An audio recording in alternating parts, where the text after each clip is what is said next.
welcome back to the Citizen channel. Hope you're all staying safe and well. Another Pepsi 11 as we welcome Real Madrid to the Etihad. Yes, who'd have thunk we were playing a qualifier in the Champions League against Real Madrid to get through to the last 16, yes, and they've got the advantage of being at home second, so this will be an interesting game on the 11th of February 2025, 8 p.m. kickoff. If you're there and you spot me, come and say hello. Champions League round 16 qualifier first leg, yes. We'll talk about Real Madrid. Again, a bit of some of the sites I've been having a look at, sort of saying, well, they're not doing that well. I think they are doing pretty well, considering. So yeah, we'll talk about that anyway. I'm recording this on the 8th of February 2025. Of course, Real Madrid are playing Atletico in a couple of hours' time as I'm recording this, so I have no idea how that's going to pan out. If Atletico win, of course, they'll jump above Real Madrid in La Liga, so that'd be an interesting one. So I'm basing it at now. As far as the fallout from this game today, of course, we have no idea how bad Nico Gonzalez's injury is. Nothing on that yet. And of course, you have to assume people like Diaz coming off at half time was purely to protect him. I think Pep said it was just that was the plan originally. So those players will be available, which is important when I come to pick a Pep 11, of course, which to me is looking very much like it would have been before we bought the new players, which is a bit of a worry because we weren't exactly pulling up trees, were we? But we'll get on to that anyway. First of all, let's have a look at Mr. Ancelotti's Real Madrid before we do that Pep 11. Guys, let me know your thoughts on this. Let me know your predictions, etc., etc. I'll give you Andy Morrison's prediction on this later as well. This is on Amazon Prime, but isn't it great? Amazon Prime. Why is it not on Amazon Prime when we're playing away when I can't go? I mean, it really annoys me. It's one of the only subscriptions I have, Amazon Prime. Our record against Real Madrid in all Champions League games is played 12, won 4, drawn 4, and lost 4. So presumably someone's going to come out on top after these two games, although not necessarily. We've outscored them though. We scored 21 to their 18, so that's good. And of course, in the 30-16 format, Real finished 11th, won 5, lost 3, and I think they finished okay as well. Yeah, in that their results in order: they beat Stuttgart 3-1 at home. Then they they lost to Lask, which was a big disappointment, 1-0. Of course, they beat Dortmund 5-2, which is a rerun, of course, of the final last season, wasn't it? And then they got beat at home by AC Milan, which was a bit depressing. They lost away at Liverpool, but since then they've done okay. They beat Atalanta in Atalanta. They won at home against Salzburg 5-1, and they beat Brest away 3-2. So so not too bad, reasonable. And they do top the league. And as I say before this evening's game, as you're watching this, you'll know what happened in that one anyway. But they've won 15, drawn 4, just lost to 3 with 49 points. So, as I say, Atletico are second, a point behind. They've got 48 points and Barcelona with 45. So, whatever happens with Barcelona, it doesn't make a lot of difference. It's purely to do with if Atletico beat Real Madrid, they'll go top. If it's a draw, Real Madrid will stay top. And, of course, if Madrid win, they'll still stay top. Recent league form, this is their league form. Rayo Vallecano, they drew 3-3 at Rayo Vallecano. They beat Sevilla 4-2 at home. They beat Valencia away 2-1. They beat Las Palmas 4-1 at home. They beat Valladolid 3-0 away, and they lost to Espanyol, which was a bit of a shock actually. That was sort of against the run of play, and this is why people say they're not in great form. But after that defeat at Anfield, apart from Espanyol, they are on a winning run.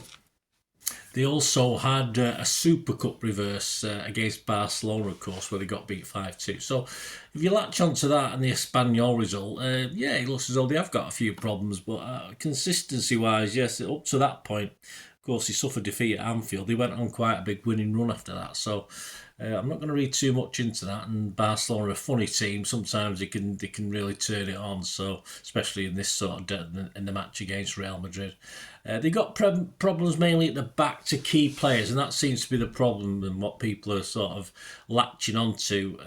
People like Dani Carvajal, Eder Militao, Eduardo Camavinga, Antonio Rudiger, and David Alaba are all suffering with injuries. I'm not too sure of any of those, of course. If I could see the team against Atletico Atletico tonight. We'll see if any of those are on the bench or coming back. But I'm not too sure on that one. But they will have injuries, whatever happens. But you know what Real Madrid are like. They'll say they've got players injured, and all of a sudden, miraculously, they jump off the sick beds and start playing, don't they? And Mbappe, of course, missed a game last weekend, but he should be okay for this game, as long as he gets through against Atletico, of course. It's interesting if Ancelotti will come.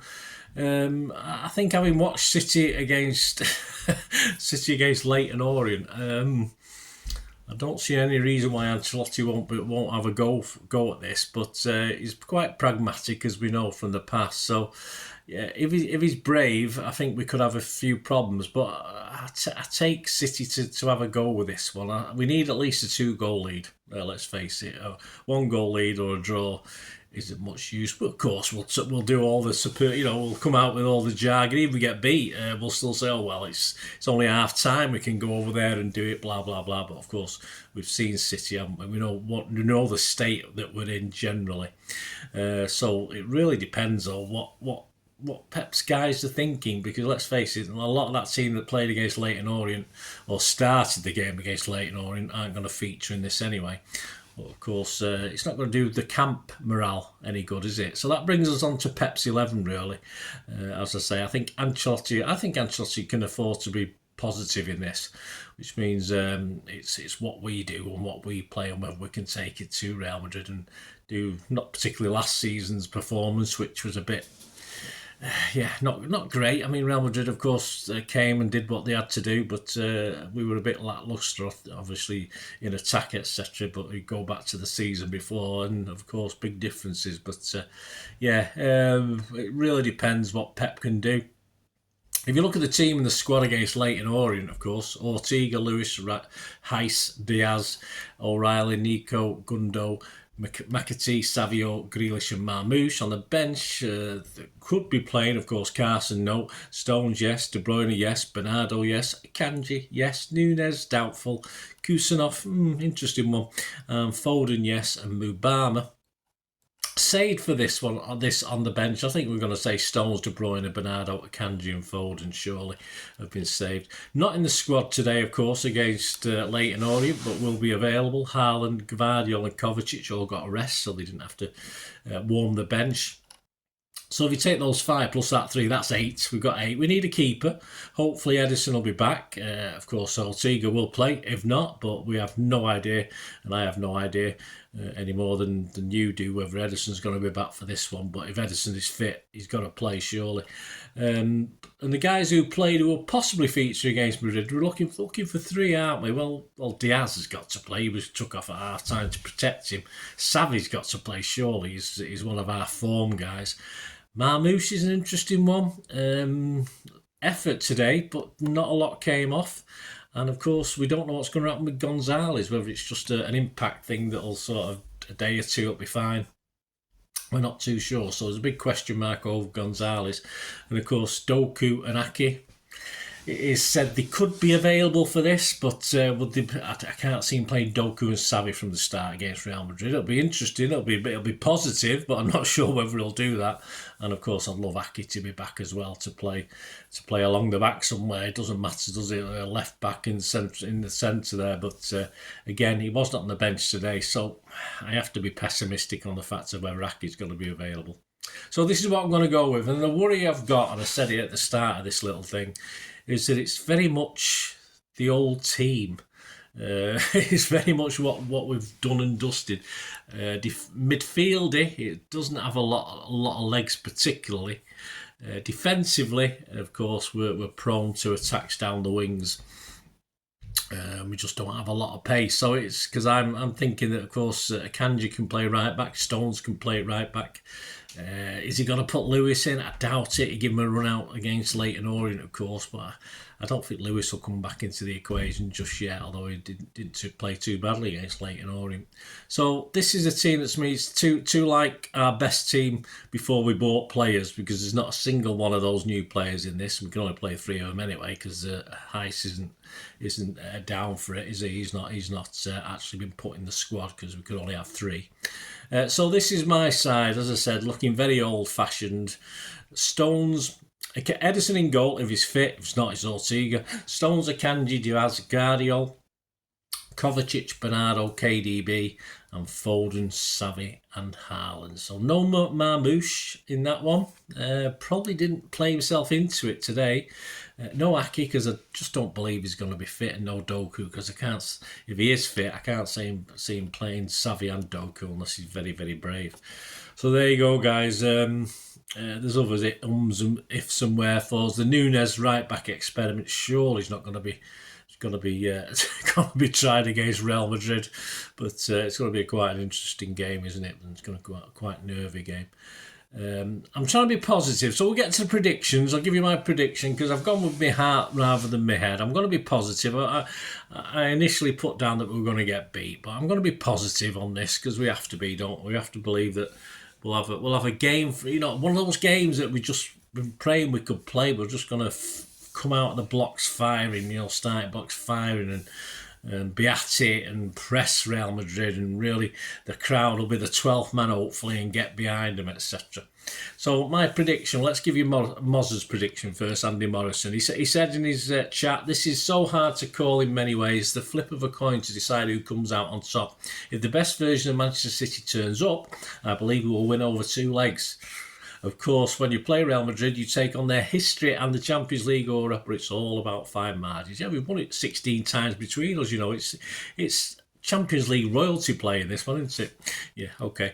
Mozza prediction, a clean sheet. I like it. 2-0. Could be good enough. Probably need about 4 goals to take back to Real Madrid, to the Bernabeu, but he's going 2-0, Andy. It's very positive. I like that. That's 14-1. For me, as I said, we do need at least a 2-goal lead.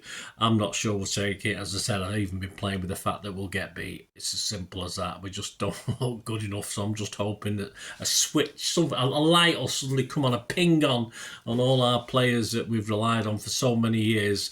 Suddenly get a fresh pair of legs for this one, but.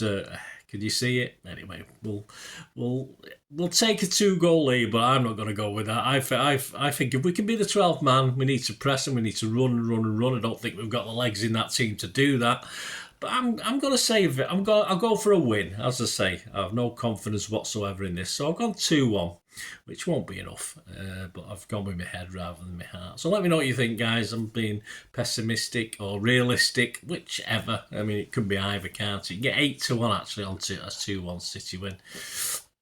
So let's go with that. Let me know your thoughts. The odds, just a quick sum up of the odds. On the 8th of February 2025, to win the Champions League, Liverpool are 4-1 favourites. Arsenal and Barca can get 6-1. Bayern Munich and Real Madrid 8-1. City are now at double figures, 10-1 if you fancy City. Yeah, I don't think I'll be risking that one. Other popular scorelines for this game: 1-1 is 7-1, a 2-2 is 9-1, and a 2-1 win for Real Madrid is 10-1. There you go. So match odds: City just favourites, so that's okay. That's a good sign. We've been lacking favouritism recently in a couple of big games. City are 5-4 against. A draw is 11-4. And Real Madrid, they've gone slightly out actually. The City was slightly moved in after demolishing Leyton Orient. There you go. But Real Madrid have gone to 15-8 now. You can get a little bit less than that, so they've gone out a little bit. If you're a Real Madrid fan, you want to have a punt. I'm not going to put you off. Have a go and Dutch them draw. If you most, at least you'll get a profit out of it, won't you? But City fans, odds against, it's always worth a go, isn't it? If you're a City fan, you love your team and you got faith in us, why not? It does not happen often, so there you go. Next up, guys, of course, player ratings and story of the game. The player rates Tuesday night game, so I'll have the player ratings out Wednesday, of course. I won't have time Tuesday night to do it. I'll do my scripts, but I'll record it on Wednesday.